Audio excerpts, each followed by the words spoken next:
없습니다. 더워서 또 한참 또 바쁠 때도 됐고 할 일도 많지만은 이 주일 예배 시간 하나님 앞에 나와서 예배드리는 선택을 아주 잘하신 여러분들에게 시간, 우리 주님으로부터 은혜와 평강이 여러분 심령 가운데 충만히 임하여 주시기를 바랍니다. 로마서 8장 28절부터 30절 말씀, 28절 말씀은 잘 아실 거고, 이 말씀을 통해서 하나님의 관심과 목적, 이라는 제목으로 하나님의 관심과 목적이 무엇인가를 말씀을 냈습니다. 계속해서 우리 신앙생활에서 제거되어야 할 여러 가지 것들을 말씀을 드렸고, 이 앞 주일에는 우리가 새 사람 됐으니까 새 사람다운, 하나님 자녀다운, 성도다운 삶을 살아야 된다 했습니다. 이 모든 것들의 최종적인 목적이 뭐냐? 오늘 말씀입니다. 다른 것도 더 설명할 수 있었는데, 오늘 말씀, 우리 신앙생활의 최종적인 목적이 되어야 할 내용이기도 합니다. 원래 신앙의 본질은 우리가 하나님을 알고 사랑하고 하나님의 행하심을 보고 거기에 동참하는 겁니다. 우리 신앙생활을 통하여 하나님께서 어떤 계획과 목적을 가지고 계시는가? 우리가 하나님 목적을 알아야 됩니다. 세상 사람들을 향한 하나님의 관심은 그들 구원받는 거죠. 그래서 디모데후서 2장 4절에 하나님은 모든 사람이 구원을 받으며 그랬습니다. 그렇다고 해서 모든 사람이 다 구원 받아야만 한다, 그건 아닙니다. 하나님 원하시는 것은 모든 사람이 구원받기를 원하시는 거라는 겁니다. 하나님 원하시는 거하고 거의 다 그대로 되어져야 한다고 하는 건 좀 다를 수가 있습니다. 그리고 베드로서 3장 9절에도 하나님께서 천년을 하루같이 오래 참으시고 있는 이유가 아무도 멸망하지 아니하고 다 회개하게 이르기를 원하시기 때문이라고 했습니다. 우리 성질 같으면은 다 벼락 쳐가지고 멸망시켜버리겠는데, 그래 안 하시고 오래 참고 계신다고. 천년 하루같이 오래 참고 계시는 이유가 한 영혼이라도 더 많이 구원받기를 원하셔서 이렇게 기다려주고 계십니다. 영혼이 안 참습니다. 하나님 정하신 때가 있는데 그래도 오래 참고 계시는 겁니다. 이거는 하나님께서 한 영혼 한 영혼 구원받기를 원하시는 아주 불타는 하나님의 사랑, 그 마음이 나타나 있습니다. 그럼 구원받은 성도들을 향한 하나님의 관심, 목적이 뭐냐? 그게 오늘 말씀입니다. 오늘 말씀을 통해서 하나님께서 우리를 향하여 갖고 계시는 관심과 목적, 이걸 알아야 됩니다. 여러분, 하나님의 관심과 목적 알고 사십니까? 신앙을 하십니까? 또 하나님의 관심에 관심 갖고 계세요? 그런 생각이 없었으면 오늘 말씀을 들으시면서 하나님의 관심과 목적이 무엇인가를 알고 여러분의 관심 또 목적을 삼으시기 바랍니다. 하나님의 관심과 목적, 우리는 세상적인 육신적인 복과 성공을 원하지만 하나님은 그런 것에 별로 관심이 없습니다. 우리 영혼에 관심이 있습니다. 그래서 이 시간에 하나님께서 어떤 관심과 목적을 가지고 있는가 그런 말씀을 통해 살피는데, 28절 말씀 잘 하십니다. 모든 걸 합력하여 선을 이루신다. 근데 그 목적이 뭐냐는 겁니다. 왜 모든 것을 합력하여 선을 이루시는가? 그리고 선이 뭡니까? 그래서 모든 걸 합력하여 선을 이루신다. 그 선, 착한 설자를 쓰고 있는데, 그 선이라고 하는 것이 일반적으로 그냥 육신적인 복, 모든 걸 합력해서 선을 이룬다니까 그 모든 것들을 복이 되게 해주신다. 그렇게 말을 해가지고 여러분도 그렇게 알고 계신 분도 계실 겁니다. 여기서 말씀하고 있는 선은요, 육적인 복이나 세상적인 성공이나 형통하는 것을 의미하지 않습니다. 물론 그것도 일부는 될 수 있지만 그것이 하나님의 관심과 목적이 아닙니다. 29절에 나와 있습니다. 29절 28절 다음에 29절이잖아요. 그럼 28절이라고 말씀하고 있으니까 그 설명을 29절에 하고 있는 겁니다. 29절에는 모든 걸 합력의 선을 이루시는 이유 또 목적이 그 아들 예수 그리스도의 형상을 본받도록 하기 위함이다. 그렇게 말씀을 하고 있습니다. 이게 좋은 일이든 나쁜 일이든 모든 것을 사용하여서 우리가 예수님의 형상을 본받아 언제나 하나님의 자녀로 서가는 겁니다. 이게 하나님의 관심이고 목적입니다. 그리고 29절에 보면은요, 여기 특별한 하나가 나옵니다. 맏아들이 나옵니다. 맏아들. 그리고 형제들이 나오는데, 맏아들은 누구고, 그러면 형제들이 누구냐?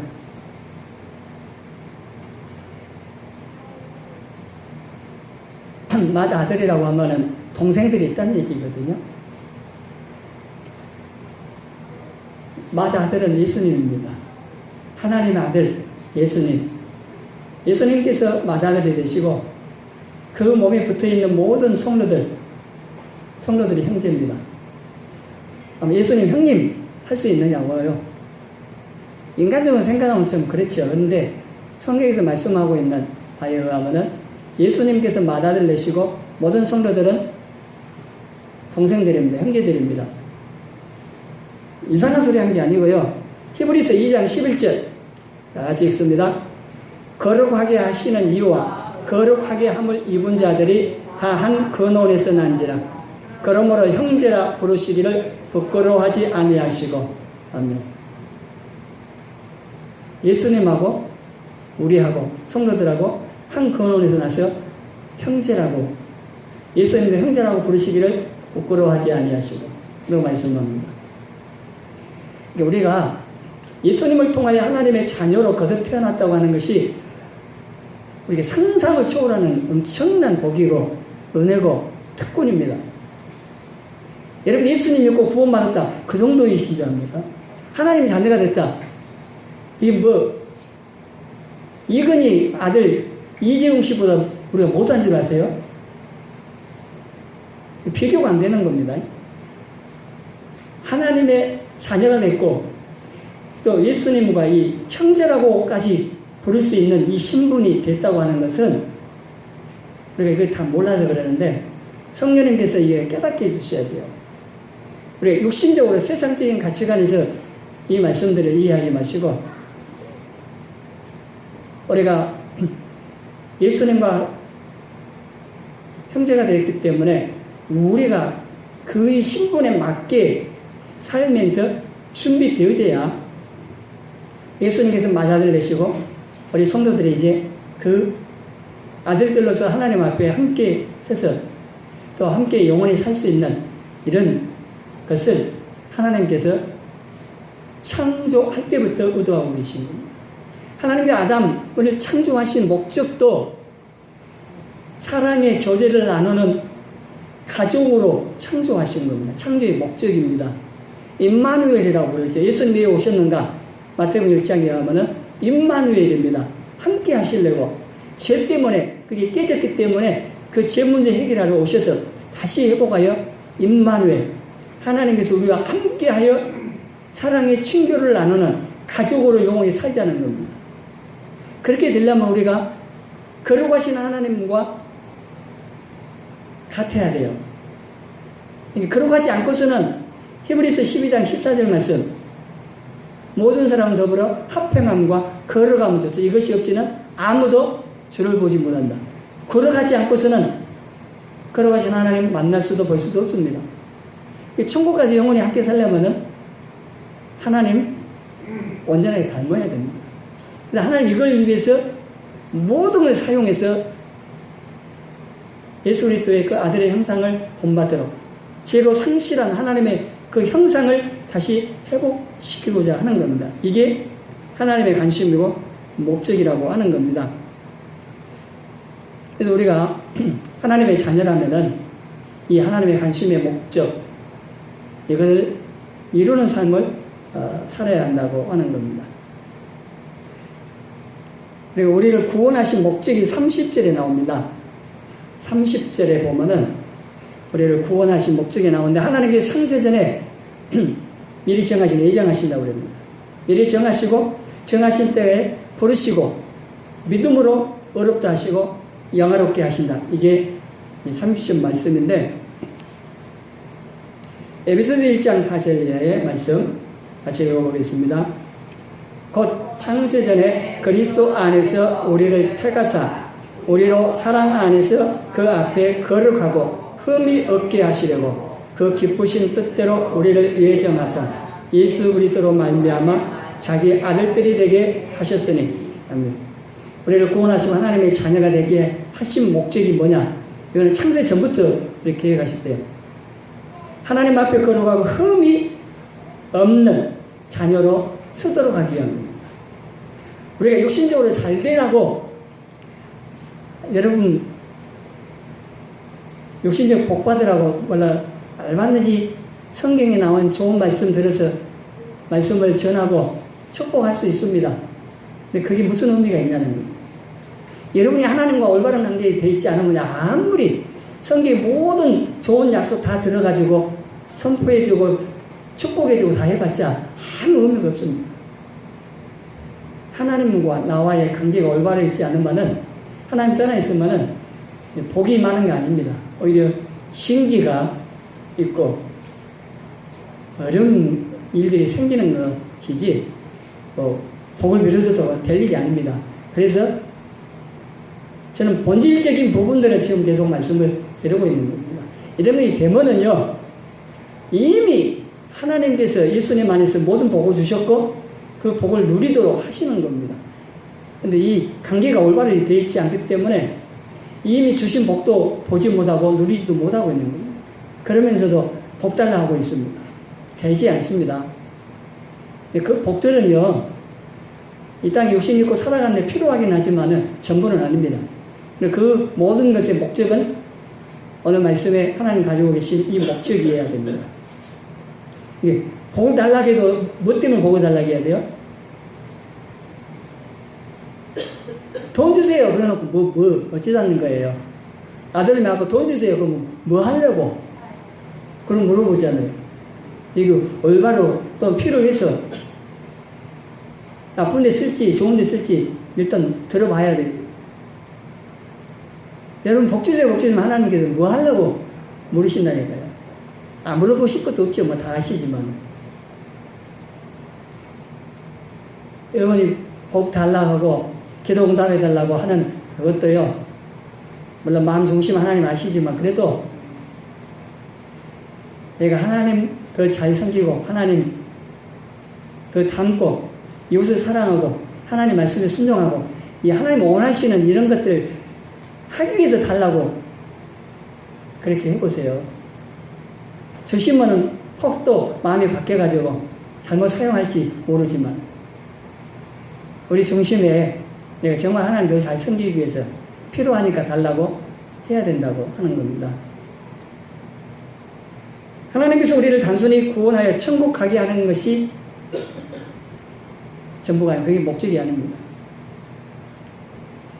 하나님의 형상, 하나님의 성품을 회복하고 닮아서 이 세상에서부터 하나님과 사랑의 친밀한 교제를 나누는 가족이 되게 하시는 것이 구원하신 목적입니다. 아담을 창조하신 목적이고 우리를 구원하여 부르신 목적이고 애굽에서 이스라엘 백성들을 출애굽을 시킨 목적도 똑같습니다.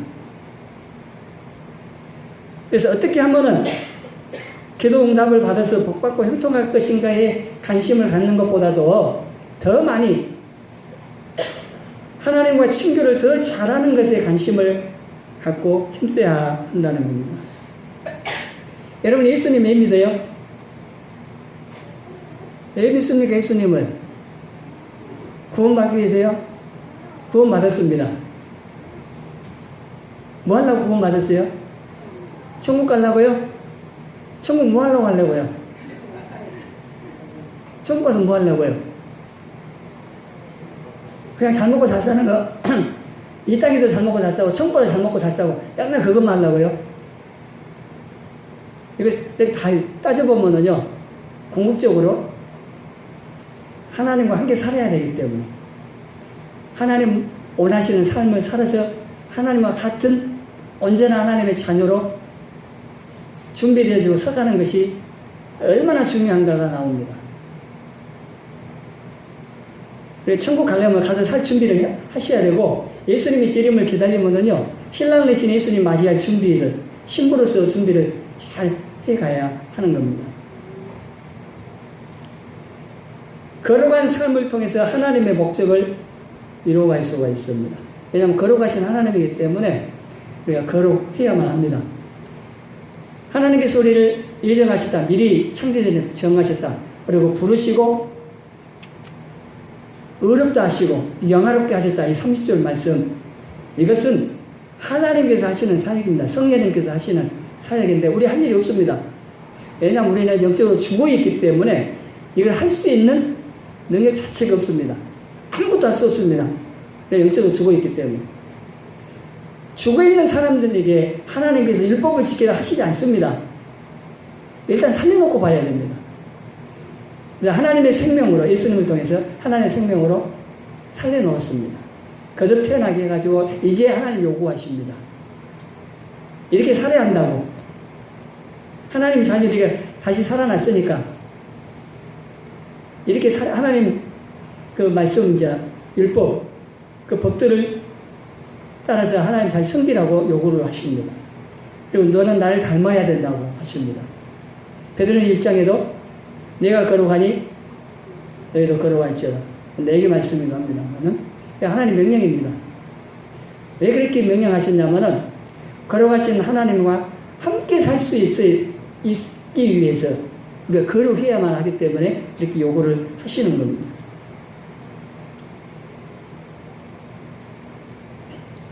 성화구원은요,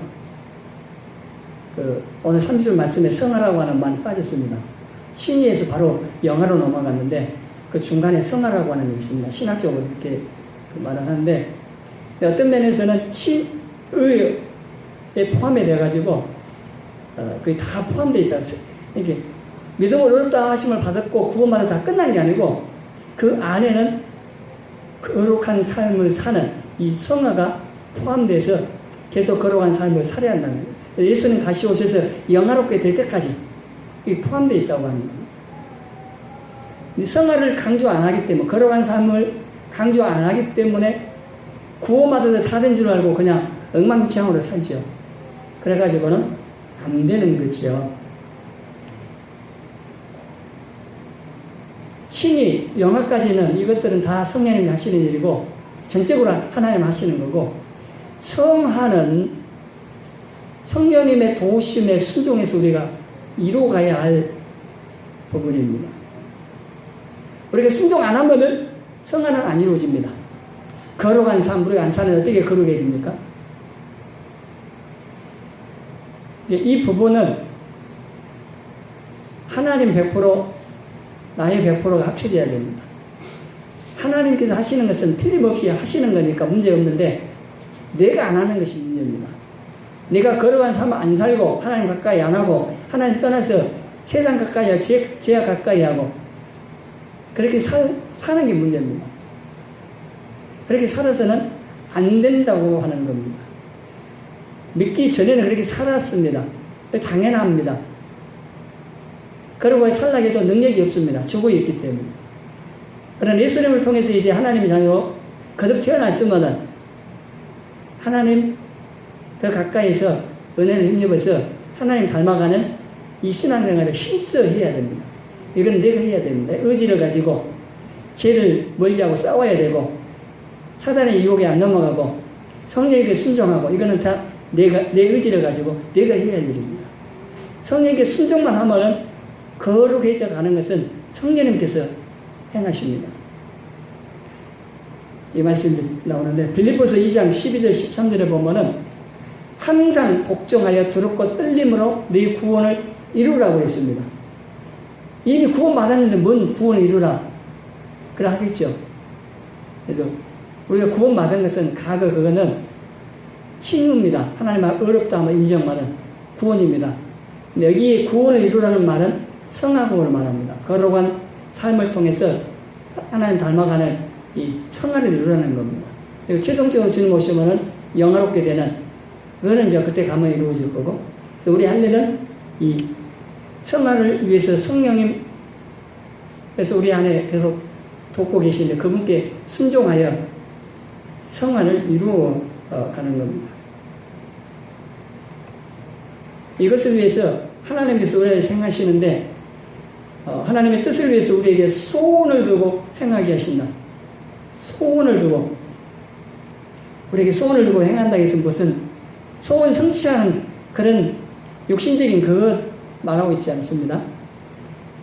하나님께서 우리로 하여금 하나님의 자녀로서 거룩하게 살아야 되지 하는 그런 소원, 그런 마음들을 주셔서 성령님께 순종하게 살도록 이렇게 계속 은혜로 역사를 하시는 겁니다. 그리고 베드로후서 1장 3절 4절 같이 읽어보겠습니다. 그의 신기한 능력으로 생명과 경건에 속한 모든 것을 우리에게 주셨으니 이는 자기의 영광과 덕으로서 우리를 부르신 이를 알므로 말미암습니다. 이로써 그 보배롭고 지극히 큰 약속을 우리에게 주사 이 약속으로 말미암아 너희가 정욕 때문에 세상에서 썩어질 것을 피하여 신성한 성품에 참여하는 자가 되게 하려 하셨느니라. 아멘. 이 신성한 성품, 개혁판에는 이 신의 성품, 하나님의 성품에 참여하는 자가 되도록 하기 위해서 하나님의 능력으로 생명과 경건에 속한 모든 것을 우리에게 주셨다고 했습니다. 그러니까 우리가 하나님의 성품을 닮아가는 것이 가능하다는 겁니다. 이게 다 주셨고, 또한 성령님께서 우리 안에 계셔서 돕고 계시고, 데살로니가전서 5장 23절 24절 같이 읽습니다. 평강의 하나님이 친히 너희를 온전히 거룩하게 하시고 너희의 영과 혼과 몸이 우리 때에 흠없게 보존되기를 원하노라. 너희를 부르신 이는 믿으시니 그가 또한 이루시리라. 아멘. 우리 할 일이 없는 게 아닙니다. 성령께서 친히 우리를 온전하게 거룩하게 하시는데, 또 신실하신 그분이 이루신다고 말씀을 하고 있는데, 우리 할 일은 이 성령님께 순종하는 겁니다. 순종 안 하는 거는요, 성령님께서도 강제로 안 하시기 때문에 놔두세요. 은혜 주십니다. 순종할 수 있도록. 그런데 내 의지를 갖고 거부하고 불순종하고 그러면은 내버려 두신다고요. 강제로 안 하십니다. 그렇기 때문에 내 의지를 죄 짓는 데 사용하는 게 아니라 성령님께 순종하는 데 사용해야 돼요. 성령님께서 우리 마음에 말씀을 떠오르게 하셔서 그 말씀 따라 살도록 하실 때 그것에 대해서 순종해야 됩니다. 내 의지를 그때 사용해야 돼요. 그리고 제 유혹이 올 때 그것을 물리치는 내 의지를 사용해야 됩니다. 사단도 내 의지를 어떻게 할 수가 없습니다. 내가 거부하면 사단은 어쩔 수 없어요. 내가 사단의 유혹에 받아주니까 넘어가서 제 종로를 떼버리는 거지, 내가 거부하면은. 그래서 창세기 4장 7절에도 하나님께서 동생 죽인 가인에게 제가 문 앞에서 엎드려져 있지만은 너는 그 죄를 다 쓰리라고 말씀해요. 다 쓸 수 있다는 겁니다. 의지를 갖고 거부할 수 있습니다. 우리 머리 위에 새 날아가는 것은 못 막아요. 둥지 트는 것은 막을 수 있다고요. 집 지으려고 오면은 허위하고 쫓아버리면 되잖아요. 사단이 계속 유혹을 집어넣을 때 그건 못 막아요. 그러나 우리는 거부하면 돼요. 내 의지를 갖고 예수님으로 물리치면 되는 겁니다. 유다처럼 받아두면요, 결국은 그 생각에 지배받고 죄시 있습니다. 내 의지를 가지고 성령님께 순종해야 됩니다. 그래서 갈라디아 5장 16절, 내 의지를 갖고 성령님 선택해서 그분께 순종해 가면은 육체 욕심을 따라가지 않습니다. 욕심 때문에 19절 이하에 나와 있는 죄짓지 않는다는 얘기입니다. 우리가 죄짓는 건 왜 죄짓습니까? 욕심이 우리 마음에 있을 때 사단이 그걸 격동시킵니다. 유혹합니다. 그때에 내 의지를 갖고 딱 물리쳐야 되는데 안 물리치고 그 욕심 따라 사단의 유혹에 넘어갔기 때문입니다. 그거 이기려면은 방법이 있습니까? 우리 힘으로 안 되니까 기도해야 됩니다. 성령님께 도움을 청하고 욕심을 제어할 수 있는, 절제할 수 있는 그런 은혜를 구해야 됩니다. 그리고 죄를 이길 수 있는 능력도 구해야 됩니다. 순간순간 이걸 기도로 구해야 되고 성령님께 순종하고자 하는 의지를 발동시켜야 됩니다. 선택이거든요. 여러분이 이 시간에 앉아있는 것도 선택한 거 아닙니까? 저기서 돈 벌라고 막 돈이 유혹해서 막 손짓하는데 그거 거부하고 이 자리에 앉아 있습니다.